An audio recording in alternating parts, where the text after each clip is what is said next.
This is Empowering Homeschool Conversations. We want families to come here and gain insightful strategies that empower them to successfully teach diverse learners at home. Hosted by founder and CEO of SPED Homeschool, Peggy Ployer. Our goal is that these powerful weekly conversations will boost your confidence to cultivate the best at-home learning environment for your student. For more homeschool resources, go to spedhomeschool.com. You're listening to Empowering Homeschool Conversations with Peggy Ployer. Hi, everyone, and welcome to Empowering Homeschool Conversations. Today, we are going to talk about shared lessons, embracing and cultivating support in homeschooling. And my special guest today is Heidi St. And I'm just going to read your bio really quick. Heidi is the author of several books, including Becoming Mom Strong, How to Fight with All That's in You for Your Family and Your Faith. And it's corresponding Becoming Mom Strong Bible Study and Mom Strong 365, a one-year devotional to encourage and empower everyday moms. Her podcast, Off the Bench with Heidi St. has been downloaded over 20 million times and is available wherever podcasts can be found. The Mouse in the Sea is Heidi's latest venture into the world of children's literature, combining her passion for storytelling with powerful life lessons, carries a message not only for children, but also for mothers, encouraging them to forget the do-it-all mentality and not be afraid to lean on others to help with the overwhelming load of parenthood. Heidi has been married to Jay, her college sweetheart, since 1989. The St. John's reside outside beautiful Vancouver, Washington, where their nonprofit organization, Firmly Planted Family, and the Homeschool Resource Center are based. St. John's have 7 children, all of whom have been homeschooled, and 4 grandchildren. Welcome, Heidi, to the show. Hey, thanks for having me. I'm glad to be here. Absolutely. I'm glad to have you on. I know Steve Demi's been encouraging me a lot to get you to be on the show. And so when your agent reached out, I was like, yes, of course. I love him. Oh, yeah. That guy's a keeper. Yeah, well, he was my last guest, and he also has been he was the chair of SPED Homeschool for 3 years, and he stepped down to co-chair this year, but has been an amazing friend and resource and mentor to me too. So I love that. Just encourage him. Last week, our conversation with him was about just how God has surprised him with the gift of his son that has Down syndrome and taught him so many lessons that of how God can use people that we often dismiss, and just how it's been a blessing to him and his wife. So that's very encouraging. Yeah, it's wonderful. He and I have had many conversations over the years. And in fact, it's funny, I was just talking about him on this show a couple of days ago. I was talking about him, because he had encouraged me years ago when I was speaking for a conference in Hilton Head. And it was just an audience I wasn't used to, in an environment I wasn't used to, and I was nervous. And he happened to call, and I said, could you pray for me? And he said, yeah, I'll pray for you, but you already know what you're supposed to do. You're the fragrance of Christ. You're supposed to just stink up the place. Like everywhere you go, people should be like, hey, that there's something different about that woman in all the in all the good ways, because Jesus shines through you. So anyway, he just, such an encourager. Absolutely. Yeah, absolutely, he is. Yeah. So this new book of yours, The Mouse in the Sea, can you tell us a little bit about that? Yeah. Well, first of all, I jumped at the chance to work with Brave Books. Like a lot of people, I've been watching what's been going on with that company. I love their idea of just getting good books into the hands of kids. And when they approached me and asked if I would be interested in being their newest author, of course, I was like, absolutely. So, I'm writing about something that I'm passionate about, which is help, So that's been sort of the theme of my life. And for, oh my goodness, the last several books that I've written have all been about moms, not pretending to be super mom. Hey, can we just ask for help? And so the story is about this little mouse, Mr. Mouse, who has the gift of help. And you can see it from the very beginning, right? So he sees, He has most of his friends who live in the ocean in this particular story. And so he gets suited up, gets a deep diver suit, he goes down into the ocean and he sees his friend, the seahorse, who has a cold. He's a little horse, right? So he gives him some soup, and then he sees an orca who has, I think, like a toilet seat stuck around his teeth. And so he figures out how to wedge it off of it. And then, so there's all these little scenarios where he sees his friends are in need of help and he helps them. But then when he needs help, his friends offer to help him and he refuses the help because, after all, he doesn't need it. He can handle it on his own until, of course, he gets taken by the bad guys. And then all of his friends end up going, we're going to go help that guy anyway because he really needs it. So the book is for children, but I think there's a really good message in there, especially for homeschool moms who, a lot of these moms, they're going to die of very unnecessarily of martyr mom syndrome, Right. because we just didn't want to ask for help. And, as a mother of 7, 6 of our 7 have graduated now from our homeschool. But I can tell you there have been many, many, many, many, many years when, if it hadn't have been for the help of other mothers, it's why we started the homeschool cooperatives. It's the reason why 20 years ago we started Firmly Planted Family, and now we run the Homeschool Resource Center here in Vancouver, Washington, have about 700 students. And the whole premise of this place is that if a mom comes to me and says, okay, uncle, they're teaching my kids that there's, 400 genders and they could be a narwhal whale on Friday if they want to be. So I can't do it anymore. I've taken my kid out of the school, but I just don't think I have it in me to figure out how to teach biology. I got you. Because we have a biology tutor for you, or we have a chemistry tutor, or if you want your kid to be in dance, we've got dance classes here. So I call this sort of choose your own adventure homeschooling. But the idea is that there is a incredible community here that comes alongside and helps. And that's really the theme of The Mouse in the Sea. Oh, that's so awesome. And it's something that, even as I was looking for graphics for this broadcast to put up on after the live one went down, to find people in community that aren't just in their family is almost impossible. Yep. And because we as a society don't even value that anymore. Yeah. And it is so hard to convince people the opposite way, that you need this more than you think you do, more than you understand that you do.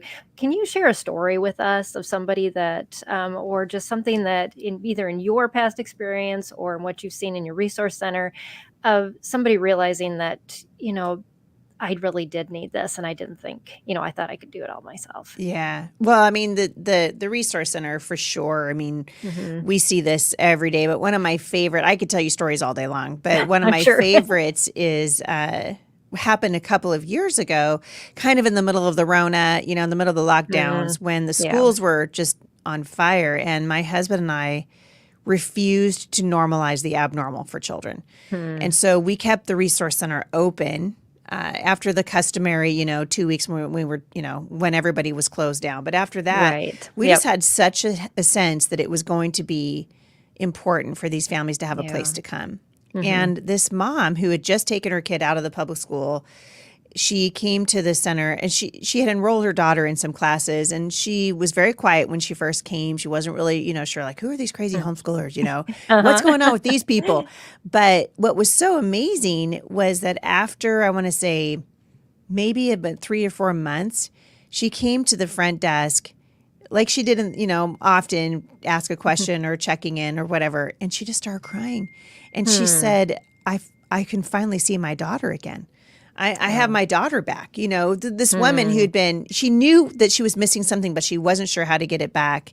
And we gave her the opportunity to do that. So just an amazing, it's just an amazing place. And it just goes to remind everybody, hey, we need each other. We need each other. Yeah. And so we find, we were created for community. And even though we all have social media, have access to social media, which frankly is killing us. It is. We've pulled away from these in-person opportunities, which is why I'm such a super fan of homeschool conferences. I tell people, yes, you can take an online course. Yes, you can listen to the Heidi St. John podcast or Sped Homeschool. You can listen to all these things. Right. Nothing takes the place of in-person, going out to coffee with that mom. Every homeschool mom should have a mom that she can call at the Mhm. drop of a hat and be like, I can't do this anymore. And whoever that voice is on the other end of the line is going to go, oh, girl, you need a mocha with Yeah. extra whip and sprinkles. I will be there. I will be there. And I just think, boy, we've lost that in our connection. We're Right. so Yeah. connected, right? We're connected on the internet. We're connected on Right. social media. We're just connected. But the connection's a garbage connection. It's like Right. listening. It's like trying to listen to a conversation when there's static in the background, Or if you're Heidi St. and you're starting to get older and you realize, oh, okay, I need to quiet some things around me because I can't actually hear with all the noise, with the background noise. And Right. to me, Yeah. social media and all this stuff is just background noise. And I like to see us get back to that really, that in-person, those conversations, that mentoring. I think I hope, and I'm so thankful for moms like you who have a lot of experience in homeschooling, who, when you get to the end of your journey, don't just go, okay, well, that was good, I'm out. No, you're coming back and you're helping the moms who really need to hear from the moms who've been there and done that and can say, hey, don't give up. It's worth it. Hang in there. Right. Absolutely. It's like comparing meat and potatoes to the candy. It's Yeah. like you don't get the nourishment, the feedback, everything that you really need Mm-hmm. by just popping onto social media and saying, "Oh yeah, I listened to the podcast, I followed the directions the blog told me, I'm good." Yep. Because it's when you get into those deep conversations with your friends and they ask you, really, how are you doing? And you kind of just fall apart. And Yeah. we need to Yeah. have people that speak like that into our lives. And Yeah. so I'm so excited that you have that ability to cultivate that type of community for people within your area. Are there Yeah. any suggestions you have for people that really feel like, I have nowhere to go? How do they even start? We have usually a big onslaught of new homeschoolers right after the holidays. People kind of pull their kids out of school. Yeah. Yeah. And so there's a lot of people out there right now going, how do I even find a connection? How do I Yeah. get my community? Well, I always tell people, if you there are so many resources now there's no reason that anybody, I mean, unless you live in the, in the Yukon, there's really no reason for anyone to do this alone anymore. And so I like to tell people, the first thing I always did was I looked in my community, and for goodness sake, you can get on Facebook, and all you got to do is Google homeschool, and Right. there's going to be a group in your area. There's a million of them where I live now, right? Firmly Planted just happens to be one of the first, and so it's probably the biggest. But they're all over the place. You can go to the Homeschool Legal Defense Association, hslda.org, Right. and you can click on your state that you're from. You can find the state leadership, and usually if you can get a hold of the state leadership, they'll connect you locally. So to me, there's no excuse for doing this alone anymore. And I answer questions at my podcast every single week from homeschool moms who are just, they're desperately in need of that community, but they don't know where to find it. And so I Right. think people like you, we out there and we just keep saying, oh, there's so much help. We don't need to do this alone. So hslda.org for sure. And I'm a super fan. Like, as much as I don't like social media for all the reasons, I also think that there are some good things that can come out of it. The in-person meetings.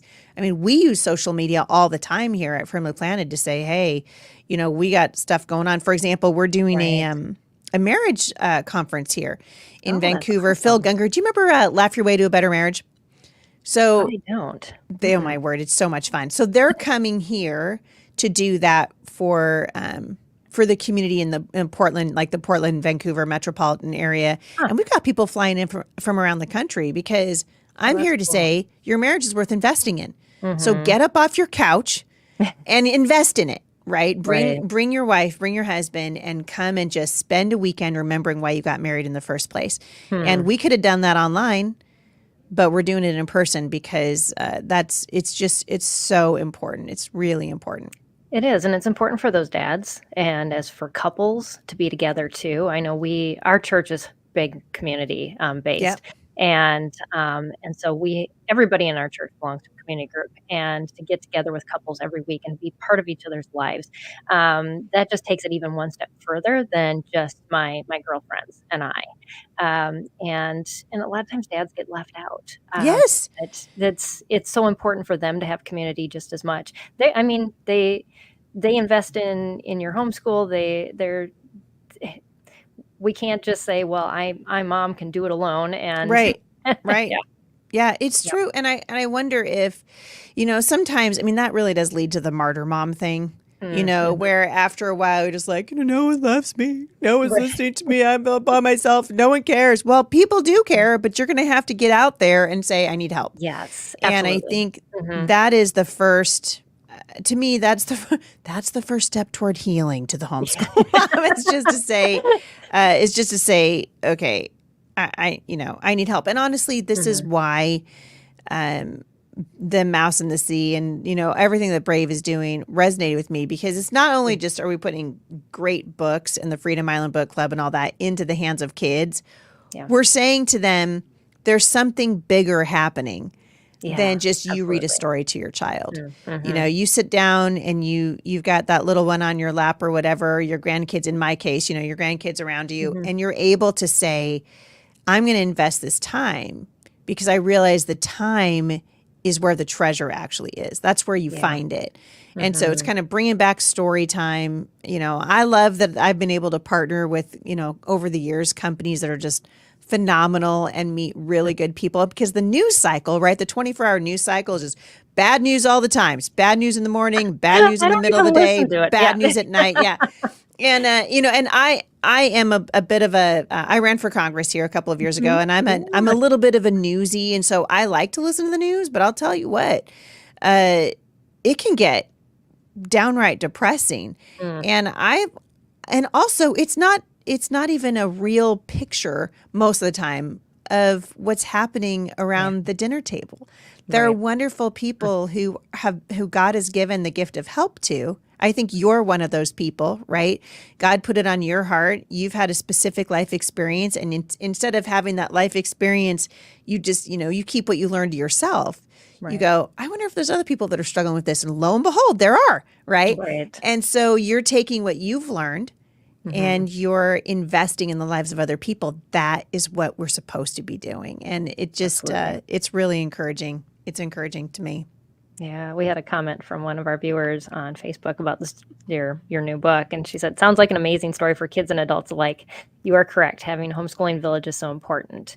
You do not need to do it alone. Thank you for all that you do." Thank you, Kimberly, Mm, for saying I that. love that. Oh, I Um, love that. yeah, Oh, it's hard, and especially when with my community, this community that listens to this broadcast.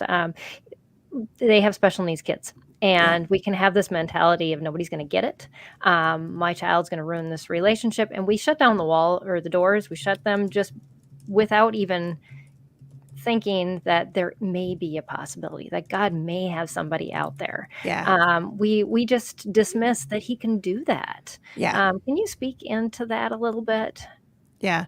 Well, I mean, you and I both have been, I have not had special needs children, but I've been around a lot of moms who have, because we help them here at the center all the time. And I think, first of all, we have to be really careful not to listen to the lies of the enemy, right? Yeah, Because it's the so enemy true. that sort of gets in there and he says, you can't do this. And honestly, you don't have to be the mother of a special needs child to feel that way, Right. right? Yeah. You can feel Mhm. that way no matter what. I was cleaning out, we had like I was telling you before we recorded, we've kind of in the middle of a weird weather event here. Yes. And so I had a day off, which for me is just super unusual. Like I Mhm. could not even get out of my driveway, and I was like, yes, I can't go to work today. This is amazing. This is the happiest day of my life. I'm going to stay home, make some more sourdough bread, whatever. Right. Well, I decided to, because it's me, I decided I'm going to rearrange my bedroom today. So I'm, rearranging things and moving bookshelves and moving things out of my room. And I've decided, in my old age, I'm turning into sort of this minimalist mom, like I'm just kidding. If I don't need need it, it is going. Yes. Like I haven't sat at that desk in 4 years. It is going. I mean, I'm going to open up the space on my wall. So there was I journal. I'm kind of a journaling junkie, and I don't deal with any sort of consistency, unfortunately. So I have like, I don't know, 75 sort of started journals, right? Oh, yes. So, I am the same way. yeah. So I've got like a whole bunch of, sadly, some of them are really pretty journals, and I start them and then I forget, life gets busy, or I forgot I burned the spaghetti or whatever it is. Yeah. And then I can't find the journal. So I start another one. Well, so I have all these journals from, 35 years of marriage. Well, I'm taking them off my shelf and I'm just putting them someplace different. And I happened to open one. And it was the day, and in fact, I took a picture of it and sent it to my girls. It was the day that I pulled our daughter, Savannah, out of the public school. And in fact, look, it's on my phone because I sent a picture of it to my daughter. And here's what's so cool about this. I'm reading this to her, and I had said that, it was just kind of the last day of school is what I called it. It's so weird. Even my handwriting looks different. My handwriting looks like the handwriting of a young woman, and now my handwriting is a little different. But I said that, her teacher, her name was Mrs. Dorton. I said, I felt very bad today. I walked into Mrs. Dorton's room. I looked at all the artwork on the walls. I looked at the playground toys. I thought of my own experience at a private Christian school, which was a very fond memory for me. Mrs. Dorton, Savannah's teacher, was kind to me. So now, keep in mind, I'm getting ready to pull my daughter out of public school. No one in my family has ever done this before, but I just knew God was asking me to do it. I said, Mrs. Dorton was kind to me. I told her we were mainly concerned that we might move, and I didn't want to uproot her again. There was more to it, but I didn't want to bring it up. Later in the meeting, I felt secure enough to show her the history and math curriculums that I had chosen. She loved both of them, and I felt much better. She was so encouraging to me. But when the evening came, the feelings of insecurity returned. I began to ask myself, why am I doing this? Can I really do it? Will my children resent me for doing it? Will it negatively affect my relationships with my kids? And I went on to just, talk about how the Lord used my husband that night to sort of come in and sort of re-center me and remind me why we were doing what we were doing. But my point in saying that is everyone feels like they can't do it. Exactly. For me, it was just coming from a completely dysfunctional family background, which is why I wrote Becoming Mom Strong. And now here, God's taking Heidi St. John, a woman who cannot keep houseplants alive, and he's asking her to homeschool children. And I was like, no. I mean, the one with the special needs really was me. I was like, I'm the one who's going to need extra attention and extra help and someone to peel me off the ceiling and all the things. And what I always tell moms, and I think this is really important, God says in his word that his grace is sufficient. Absolutely. He doesn't say my grace is sufficient if your marriage is perfect.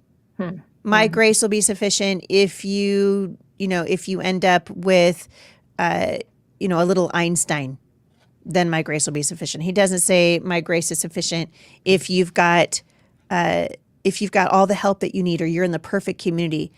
He doesn't say any of those things. He just says my grace is sufficient, for the power of God is found in weakness. Absolutely. That's where it's found. And so when a mom comes to me, whether she has a special needs, my sister Holly has a daughter with Down syndrome. And I think she's 24 now.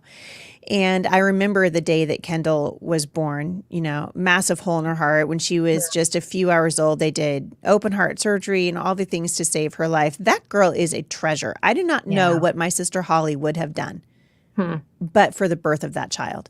Wow. And I've watched over the years as, different moms come from different walks of life. Sometimes you come and you've got your marriage is in trouble, or you've got a child. Like I had one of my 7 children, who shall go unnamed, gave me a run for my money. This child, if I said stand up, she sat down. If I said it was green, she said it was blue. If I said we're doing math today, she was like, not me. I remember one time I was like, I'm going to spank you. So I spanked her and she goes, that didn't hurt. And I was like, oh yeah, well, and she just brought me to the end of myself. I just thought, I can't do this. I can't homeschool her. She doesn't respect me. She's not listening.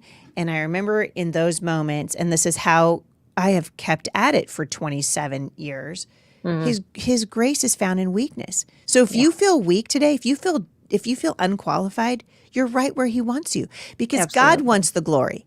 He doesn't want you to get to the end of your homeschool journey, special needs or not, and go, well, I wouldn't be able to do that except for I found sped homeschool. And that was the answer to all my problems. Right. Yeah, no. He doesn't want you to get to the end of your homeschool and go, well, I would have quit, but I heard Heidi St. John speak at a homeschool. No, he wants us to get to the end of our journey, fall flat on our face, lift our hands to the heavens and say, thank you, Jesus. That was all you. He wants the glory. Absolutely. Yeah. And nobody better to give him the glory than a mom who feels weak in her calling, because that's when our eyes are turned heavenward. Beautiful.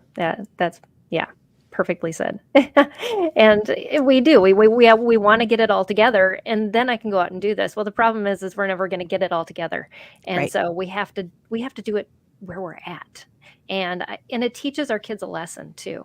It teaches them that they don't have to have it all together too. Yes. And what a powerful thing that we teach in what we do versus in what we just say. Yeah. And that's the experience our kids are going to take. And we don't have to be perfect. Our kids just have to see that we're looking to the one who is perfect.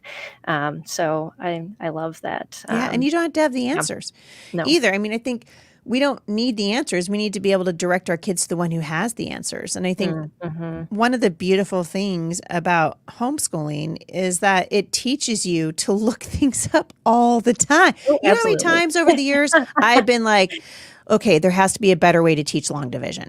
So I'm on YouTube, like shortcuts to long division. I graduated from high school, just, thought to myself, hallelujah, I will never have to look at another math book again. Wrong. I'm in like the 7th level of math hell, with 7 kids. And, today we're on lesson 7,942 of geometry. I mean, for me, because I've been doing this since I was in high school, and now here I am 50-some years old and I'm still doing it.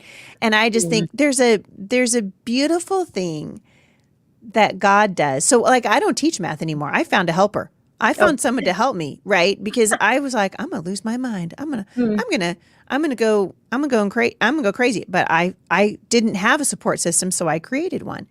And that support system that the Lord prompted me to create now has helped thousands and thousands of other moms and their kids. I love Psalm 121 verse 2. It says, my help comes from the Lord who made heaven and earth. So we have to teach our kids.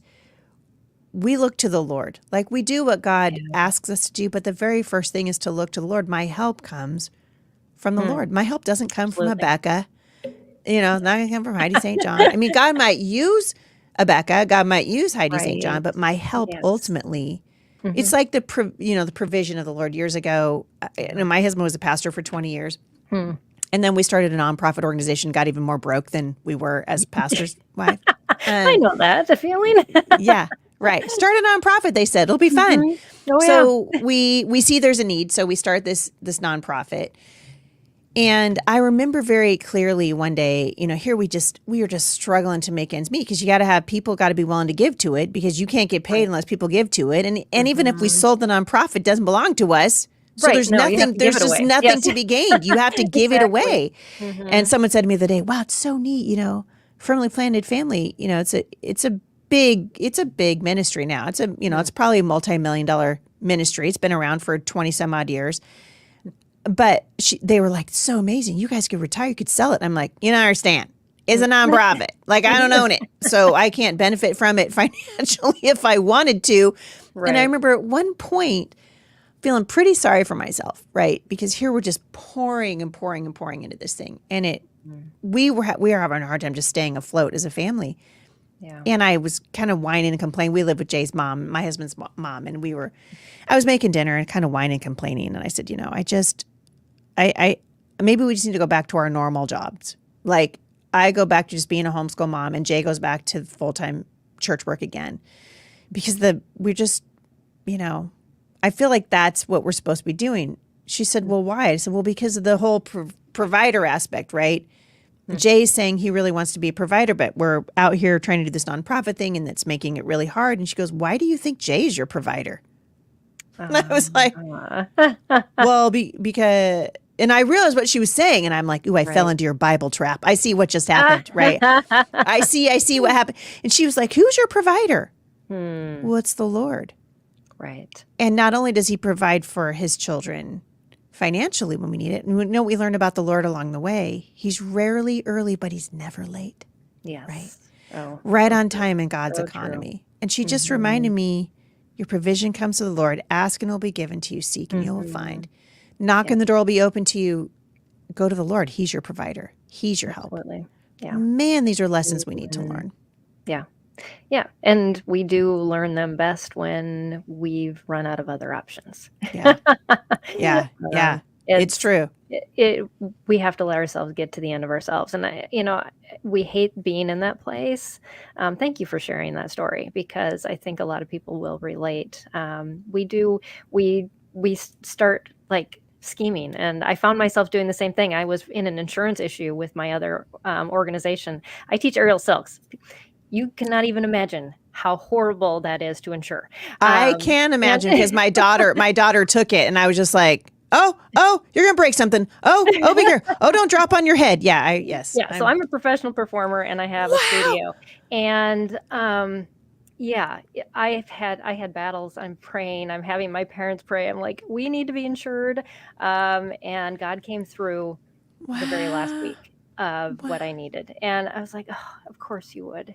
But here I doubted for that whole time, sleepless nights, everything going, are you going to come through? And yet he had provided me the space, everything. So I was like, okay, but and we're just finite.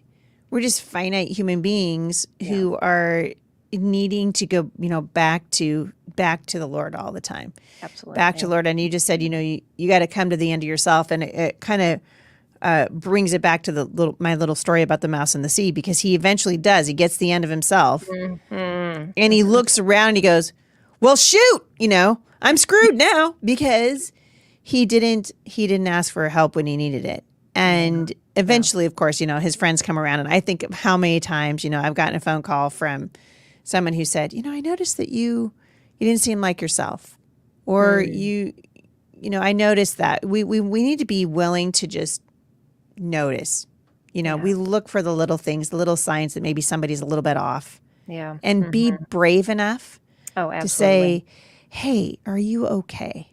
Or not even just brave enough, just willing to open your heart a little bit, even when you feel like you don't have the margin to do it. Right. Absolutely. To say, hey, can I pray for you? So important. Yeah. A while back, you said, I didn't have the support I needed, so I created it myself. Can you talk a little bit about that process and how, once you realized you didn't have the support you needed, how did you start cultivating that community for yourself? Well, it's actually a super fun story, because here I'm this, brand new homeschool mom, and my husband moved to Northern Washington, which we kind of were one of the reasons I pulled her out of school, because I thought we're going to move, and we did. Yeah. And now I'm up in this brand new community. My husband's pastoring, and I'm new at homeschooling. I had given my eye teeth, just have a homeschool mom say, come to my house and watch how I do it, right? Because I just had never seen it. And everyone in my family was like, you're crazy. What about socialization? Why are you doing that? You're going to ruin your kids, blah, blah, blah. Yeah. Well, so I have that in my mind. And also I don't know anybody, because I'm in a brand new community. And I finally sit down with my kids one morning over, I don't know, Lucky Charms or something. And I said, hey, what would you guys think if we started a homeschool cooperative? I read about this thing called a homeschool co-op. And I think it works like this. I think we get together one day a week, and then the parents teach classes, and then you guys would meet other homeschool kids, and I would meet other homeschool moms. And what do you guys think? Well, they loved the idea. So we had the benefit of my husband being a pastor. So I had a building, right? I had a place. Yeah. And so my kids and I made posters, and they just said, hey, come to an information meeting. Would you like to find community? Would you like to meet other homeschoolers? We're going to start a homeschool co-op. And we put it in every grocery store, this is before Starbucks was woke and awful, in every Starbucks, in every coffee shop, every library, every place that we could put these posters, we did. And then we gave them I think 2 weeks notice. And then we put chairs out that night. And I think I put like 15 chairs out. I thought if we could get 15 people to come to this little meeting, I was going to feel like I won the lottery. And like 70 people showed up. Oh, wow. And I realized that night, I am not alone. Yeah. I'm not alone. And that Absolutely. was the beginning. I mean, within a year, we had, I think, 300 people that were meeting at this homeschool cooperative. And then my husband and I moved to Southern Washington State, where he worked in another church, and the same thing happened again. And so I started another homeschool co-op, and then that one grew, and we split into 2, and then that one grew into 3. And eventually, because I've always had the sort of Mr. Mouse mentality, like I love to help people. And eventually we ended up planting over 100 homeschool cooperatives. So we've planted them all over the United States, a couple of them in Canada. We even traveled to the Ramstein Air Base and planted a homeschool co-op there in Germany. Wow. And so that was how that started. And now we're kind of doing the same thing here with the Homeschool Resource Center. The plan is to help start these in other places around the country, because this is a full-time center. It doesn't just meet one day a week like the homeschool co-op did. But I think it goes back. It's a biblical principle of kind of the Good Samaritan. When you see someone needs help, the question you need to ask yourself is, Lord, what is in my hand? Yeah. What is the skill set you've given me? Do I have the time? Is this the right season in my life? And for me, it was the right season because my children were little. And now, I've got one daughter still that I'm homeschooling, and she's going to be in high school next year. And I think I'm so thankful for the years that God gave us to pour into the lives of those people who are around us. And I raised my kids that way. So I actually wrote, if people are interested in finding out how to start a homeschool co-op or how to start a homeschool resource center, they can go to firmlyplantedfamily.org, and I think click on the store. I've actually written a manual for how to do it. So people can do that. But this building that we're in now is just a real answer to prayer. On the heels of the Rona and all the things, we grew and grew and grew. And in January of this last year, June of this last year, we were gifted a $16 million building. So we're in now a ginormous building. People can find it at firmlyplantedfamily.org. They can see if they click on the Homeschool Resource Center. We do all kinds of things here. I mean, we do marriage and family things, but the building is used during the week as a homeschool resource center. And then on the weekends, we have marriage retreats and that kind of thing here. So, Awesome. So God has been really, really faithful through like seasons of doubt and drought. I think it's just staying in there and realizing, okay, God's doing something, and it's a beautiful, and everybody has a part to play. Everyone does. I write, one of the other things that we have done for, 8 years or so is I run an organization called Faith That Speaks. And so I always ask women, if your faith found its voice, what would God have you say? Yeah. If your faith found its feet, where would God take you? I think so often we're afraid. And so I write Bible studies every month. There's maybe a couple thousand women that do that with me. And people can find that too at faiththatspeaks.com. Okay. And they can sign up to do those Bible studies with me. Right now, we're studying the book of Esther. Next month, I'm going to be taking them, and we're going to look very briefly at 12 women in the Bible who came from different places, and God used them in extraordinary ways. So that's a lot of and the reason I do it is because I want these women to know you were born for this time, right? You could have been born in the 1800s or born 100 years from now, but you weren't. You're here in 2024. Why? Because God has a plan. So what is it? Yeah. Lord, what do you want? What do you want me to do? What are the experiences in my life that have shaped me that you would use so that I can bring you glory? What does that look like? Absolutely. So super excited about that. I have a women's retreat that's coming up the first weekend in March. Here at Firmly Planted, it's called Shine. And just teaching women, like, we can shine. Like in the midst of the darkness, we're called to shine. What does that look like? Well, I think helping. I think it starts there, right? Look outside your little bubble, outside your Facebook account or your TikTok account or whatever it is you're doing, and just go, okay, Lord, I'm here.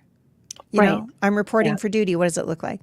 Yeah, and I think we compartmentalize those callings too much to be something that, well, this is a godly thing to do. So God would call me to do either this, or this, but we don't give God the freedom to be as unique as we has he created us. That's right. And a lot of times we have to be willing to look into those things that maybe others might even judge us about as his calling. That's something that God has been teaching me a lot with my aerial background. I mean, I do it to worship, and so we go into retirement communities. I have a performance team, and we perform to worship music, and it's something that a lot of times these places that do what I do exploit girls, and instead I bring God's glory into those places through that art form.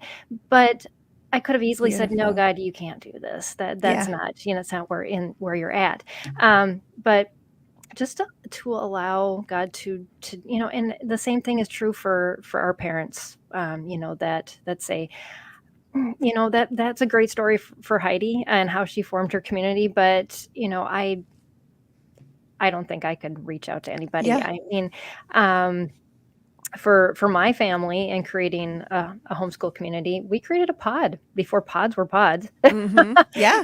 2 other families, Yeah. and they all both had kids on the spectrum like I did, and that was our community. And that was a perfect community for my family and those families. That's all we needed, and it's what God used to nurture our families.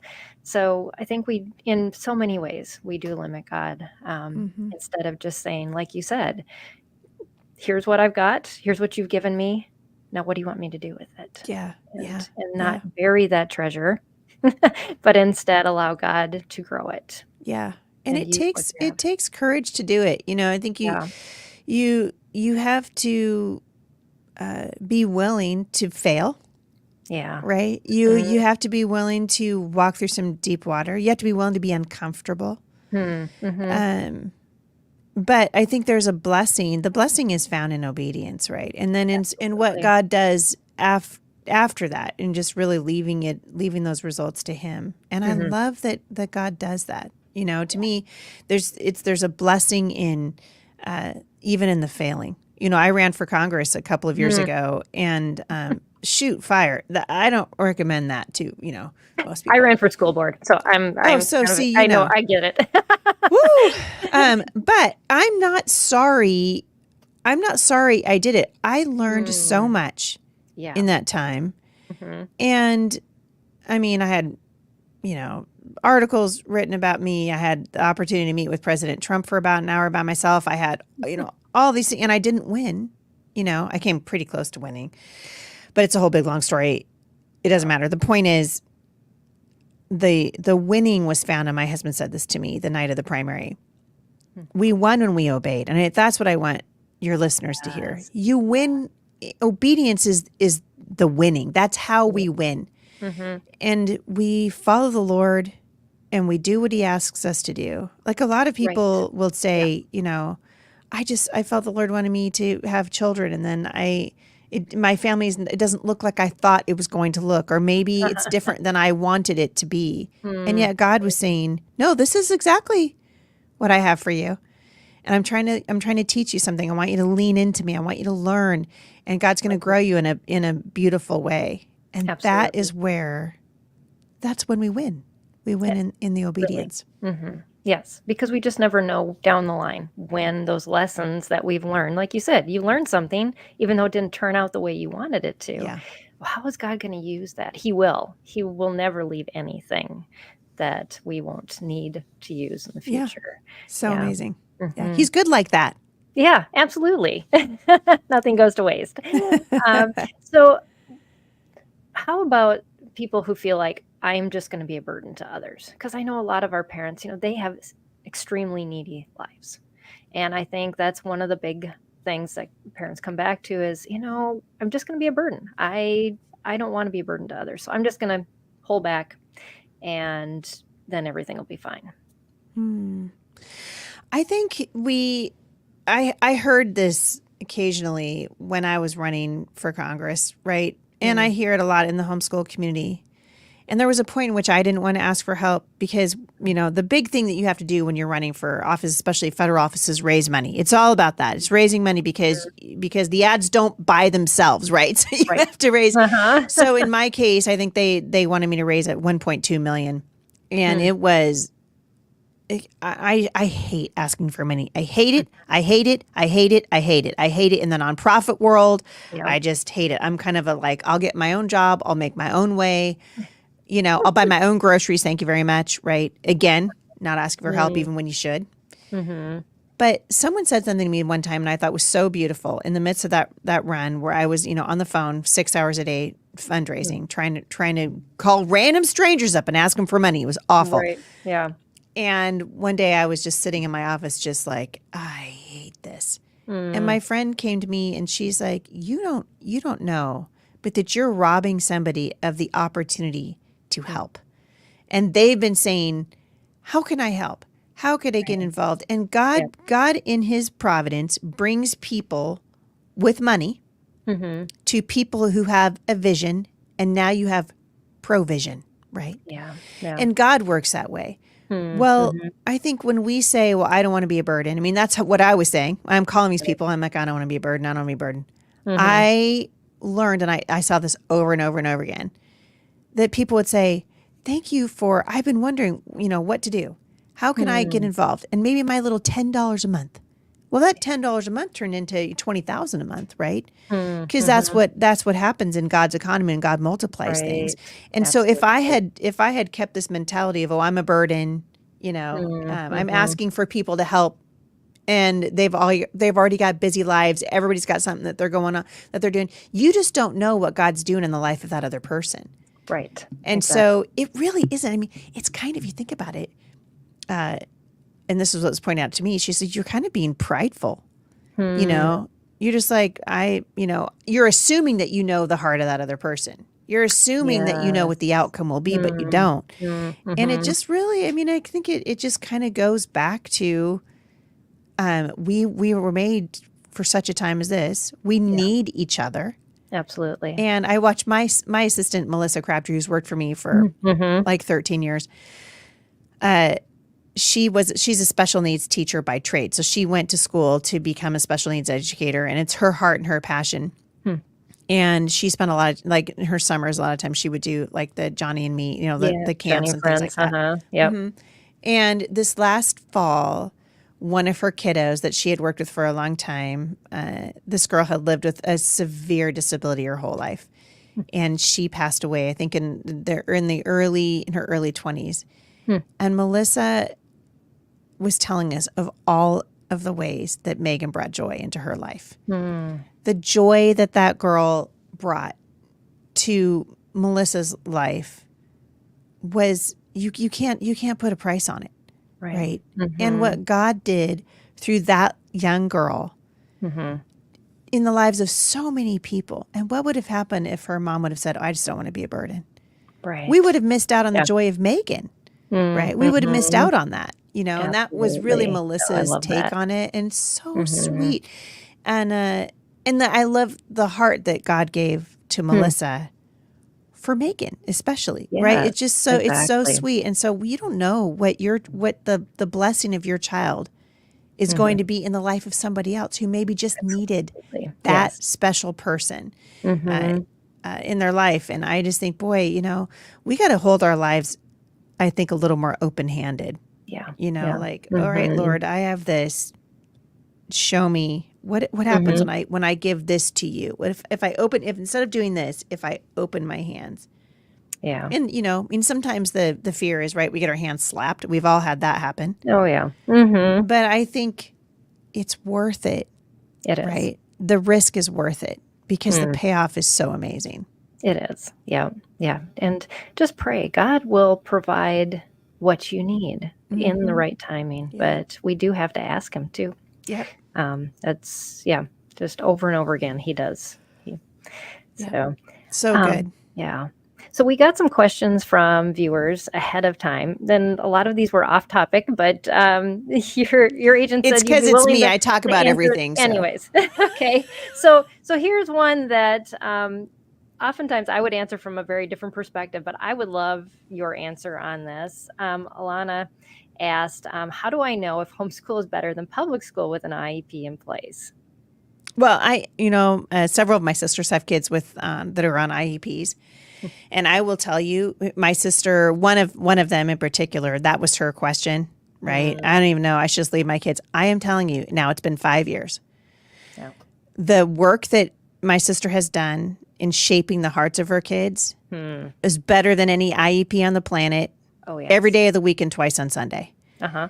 Because it's more than just education. We've made an idol out of education in this country. Oh, yeah. And so rather than we skip the heart work and we just go, well, that's the extra thing that I'll do at night when we do our 5-minute devotions before bed.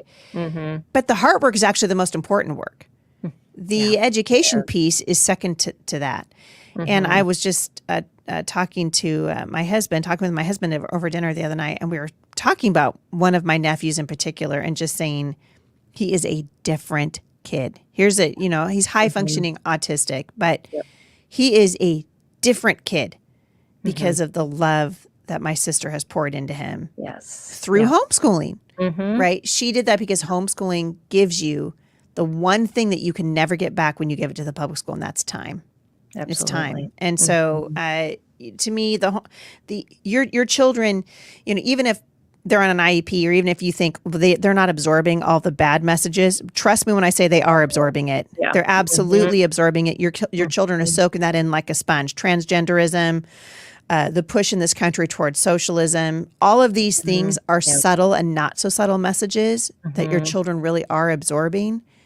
And homeschool is infinitely better. Awful. Yeah, absolutely. And I've seen the same thing with my son too. When he came home at 5, he was in a private school, but now he's 26, and the projection for him was to be living in an assisted living. He's now living on his own, and he's an engineer. Wow. See, there's a huge difference that happens because you pour into the heart of the child, and then they realize, I can do something. This person believes in me. They're investing in me. And that's the message you're giving your child over and over again, instead of, well, you have these issues and the school is going to take care of your issues. Yep. And we downplay what God is doing in the lives of our kids and the plans that he has for them, instead of we just label them and say, well, they've got better answers than God, who gave you to me as my child and said I can parent you. I love that. Yeah. So one of the other questions was, and I think you've already answered this, Don was wondering if there were going to be any trainings or plans from your program to teach others how to start a co-op, which you said firmlyplantedfamily.org. Yeah, firmlyplantedfamily.org has 2 sort of manuals that you can download. But also we typically do open our facility. So we have this is what I've been telling people. If you're interested in just kind of seeing it come out, like the marriage weekend, A Laugh Away to Better Marriage is being held here the 16th and 17th of February. You can find that stuff at Firmly Planted Family, I think, /events. But then also, I will do a special thing here for my women's conference the first weekend in March. And then probably later on in the spring or early summer, whenever I'm not traveling and speaking, we will usually open up the center once a year, and we just invite people to come from all over the country. And then we basically spend a weekend training and teaching and showing how to do it. So it's a huge undertaking, but also God can do it. And I'd love to see these in every city in America. I think if we had resource centers like the one that we have here in every city in America, the public school system would buckle under that. Absolutely. Yeah. People just need to know where they can go and find, just a community and people that are like-minded. And it is, you can find that. You do have to hunt and peck through Facebook. Yeah, it's true. A lot of times. It's so true. And then just not get caught up in it. Yeah, so true. So let's do one more question from a viewer or from a that was submitted ahead of time. What about motivation? Brandy said, it's difficult to motivate my son even when I try to make fun for him. Do you have any tips? Well, I think the tip for you, Mama, is just stay in there, right? How often have you made dinner when you didn't want to do it? Right. How often have you unloaded the dishwasher, when you were just like, seriously, like or run another load of laundry, or sat down and did a math lesson when you would have loved to have been doing anything else but that. I think I love, you have to be in tune with the heart of your son. I think especially boys, and you keep your eye on what you're trying to do. Years ago, I was teaching history with my kids. I have 2 boys and 5 girls. Okay. And our son, who is now 26, was probably 7 or 8 at the time. And I tend to do all of I'm kind of a one-room schoolhouse. So I was reading, Thomas Jefferson. We were studying Monticello and the founding fathers and blah, blah, blah. And when it's over, when I'm done reading to the kids and talking to them, showing them pictures, whatever, I had the older girls kind of go and write like a report. It's kind of the end of a unit, kind of a report on things. Well, I asked Skylar, could you write me a paragraph about Thomas Jefferson? And like 2-3 sentences. Didn't even have to be, 3 sentences. Come on. Right. I went in the other room to move the clothes from the washing machine to the dryer and make sure the crock pot was plugged in and all the things. And then when I went back to check on my son, he was just like in a puddle. His hand was like, I can't, it hurts, man. Friday. I was like, oh my word. Like, I'm like, I don't know who's feeling more upset right now, you or me. Right. And I remember just going into my back bedroom and calling my husband, as I often did. And I was just like, I can't do this homeschool thing. I can't do it. All they ever do is complain and lose their math books. That's all. Yeah. And he said, what's going on? I told him.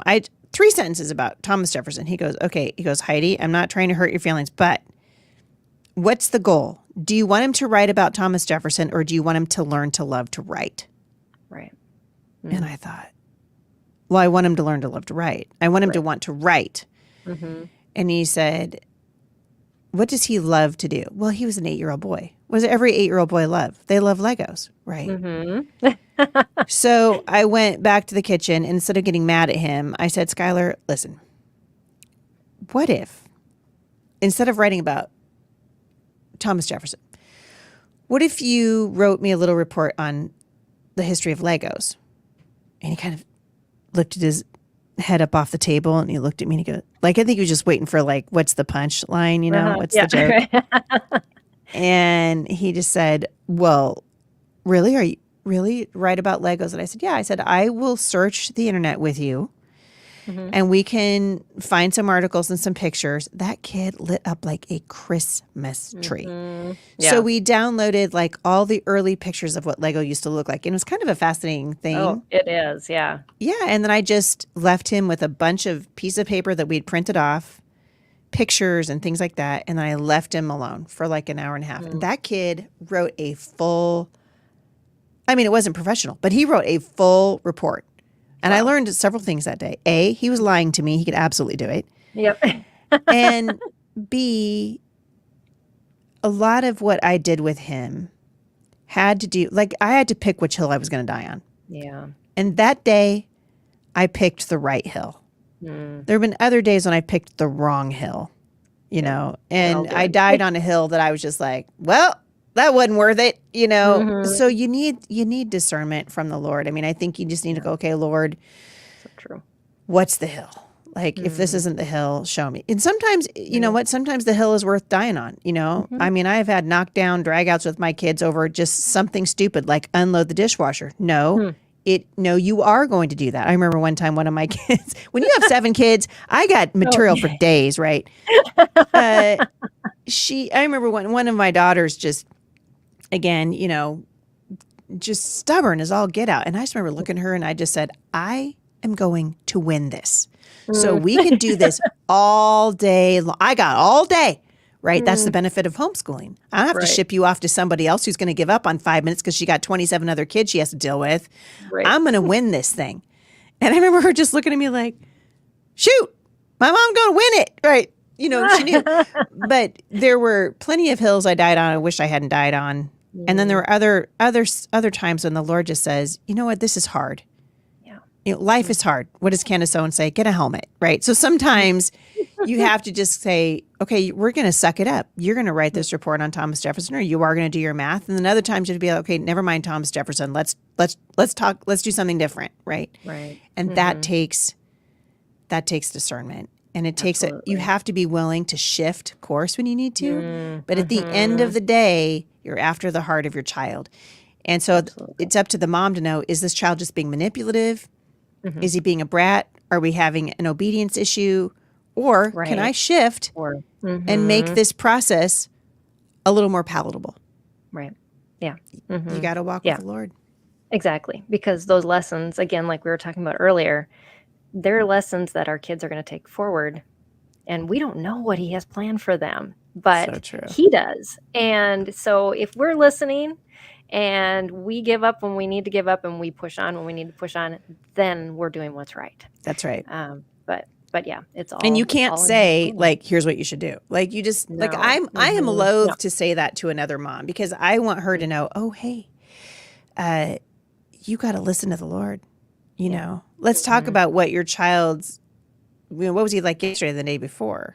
You know, because moms write into me. I do something called Mailbox Monday on my podcast every Monday, and we answer dozens and dozens and dozens of questions. And I get the question a lot where the mom's like, it's almost always the boys. Although my most stubborn child was a girl, but it's almost always the boys. And these moms are just like, I can't do it. Well, don't you think that's what the enemy wants? The enemy wants you to give up and just go, you know what, forget it. Forget it. I'm going to put you back in school. You know how many times, Peggy, I looked at that little yellow bus and was just like, my life would be so much easier if I just took all 7 of y'all and just put you on a bus. You know, I could get a shower by myself. That would be weird, you know. And God in his mercy was like, no, we're going to do it. I'm going to help you stay in there. And I think that's what moms need to hear. He'll help you. Stay in there. Yeah, and little by little, we start to learn how to listen a little better. Yeah, it's true. So true. Much. Well, thank you so much, Heidi. This has been such an enjoyable conversation, and I hope it has encouraged you, our listeners, just about pursuing community and about not having to be perfect and do it all yourself. I mean, that's the premise of this new book that you have out, Heidi, The Mouse and the Sea by Brave Publishing. And I will share all the links on the show notes, both on YouTube as well as the podcast. So you can click on those links as well as the other ones that Heidi talked about with her nonprofit and all the other things that she has going on. So just appreciate you, Heidi, all that you're doing, all the encouragement you provide, and the truth that you're speaking into the homeschooling community. It is so, so very important. And you're feeling God's calling for your life, and it's exciting to watch. So thanks so much for being a guest and being on the show. Thanks for having me, Peggy. Let's do it again. Absolutely. So next week, we are going to be talking about how to time box school days based on student energy rhythms. So you'll want to be back for that conversation. But until then, thanks for everybody for joining us. Make sure you visit spedhomeschool.com. We are a nonprofit, and we would love your donation to keep our ministry going. But otherwise, we'll see you next week. So take care, and God bless everyone. See you then. Bye. This is Empowering Homeschool Conversations, provided by Sped Homeschool. Go to spedhomeschool.com to get resources and support for teaching your unique learner at home.